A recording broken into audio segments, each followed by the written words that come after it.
First of all, science is at least as much an activity as it is a body of knowledge. Science is a verb. We think of that large body of knowledge as something you have to absorb to become a scientist, and it's true, you have to go through training and so on. But science fundamentally is human beings exploring their universe. Scientific theories are guided by natural law. In other words, there are relationships, phenomena, which we can describe. They are regularly recurring things, like, for example, two objects being attracted to one another under the force of gravity, that we call natural law. Often the language that describes these natural laws is the language of mathematics. But it is a foundation upon which scientists build various hypotheses, theories, conclusions. Those conclusions, well, they have some characteristics that you don't often hear necessarily in other realms of knowledge. Conclusions in science do not mean forever and always. Scientific conclusions are always tentative. They're always potentially subject, well, they are subject to revision. They are stated in a way whereby somebody else could come in and say, yes, I hear your conclusion, I hear what you're saying, but I think I have evidence of something different. In which case we say, for these purposes, that scientific conclusions are falsifiable. In other words, they're stated in such a way that you can refute them if you have the evidence to do so.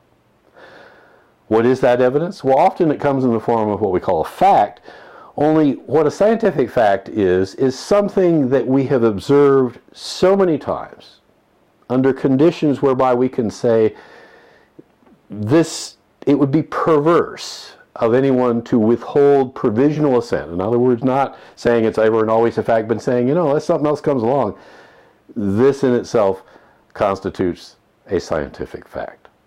And so we work with those scientific facts, and we work towards conclusions that are testable, revisable, falsifiable.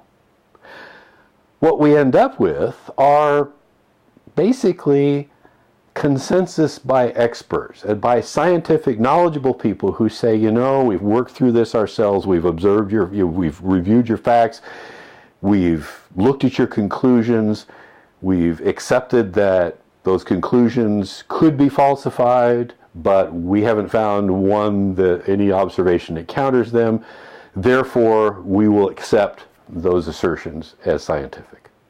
So we rely on the expertise, the community of experts to give us insights into what in science is valid. Now, one other aspect of science that people kind of get the wrong idea about, and that's this sense of the excitement of discovery and what it actually is about in science.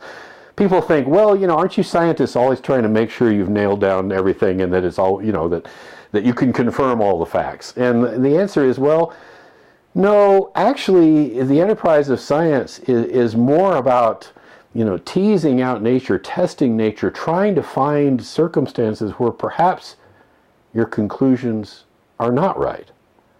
In fact, it's been said that the most exciting words in science are not, "Eureka, I found it," but something like this. That's funny. What do I mean by that? Let me give you an example. There's a fellow by the name of Alexander Fleming back in the 1920s. He was a biologist, microbiologist. And he was studying bacteria and such, but he was kind of a slob. In other words, he didn't clean up after himself all the time. Well, some of you may know how that is.